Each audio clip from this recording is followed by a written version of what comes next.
Hello, everybody. This is Julio again from Nippon Automotive. And just a quick little tidbit here, it's not Nippon, it's not Nippon, it's Nippon. Nippon and Nihon are the two words that the Japanese use to call Japan, Japan.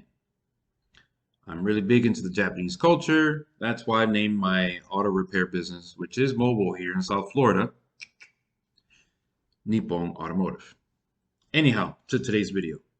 In today's video, I'm going to be breaking down a bit about how you could be saving money by staying away from the luxury version of a specific car, right? Okay. And instead go for the cheaper counterpart. So, for example, let's say you're looking into a new Lexus ES, right? Well, in case you didn't know, Lexus comes from Toyota, right? What's very similar to the Lexus ES in almost every aspect?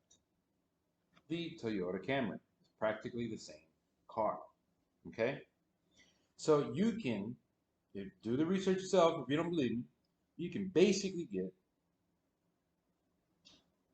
a nearly a fully specced out Camry for cheaper than the entry of the Lexus ES. Okay? So it's like, why pay extra for the name? It's practically the same car. Right? It's not much of a difference. You're going to save a lot more money just going that route. So let's get a couple other examples. You got uh, Acura MDX and Honda Pilot, right? You got some obvious similarities between the Ford and Lincoln, same company, right? You can go down the line, Chevy and GMC, same idea, right? So just why pay the extra money going for the luxury route?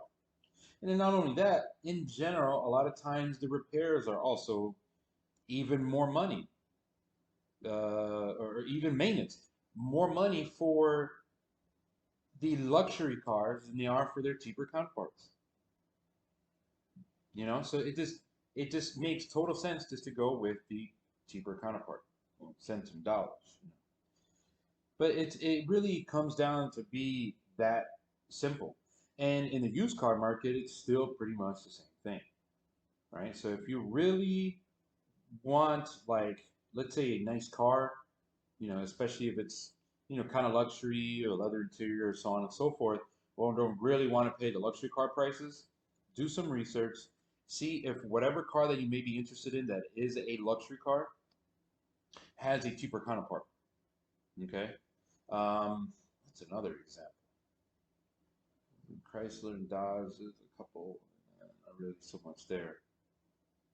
But you get my point, right? So just look into that, whether it's new or used.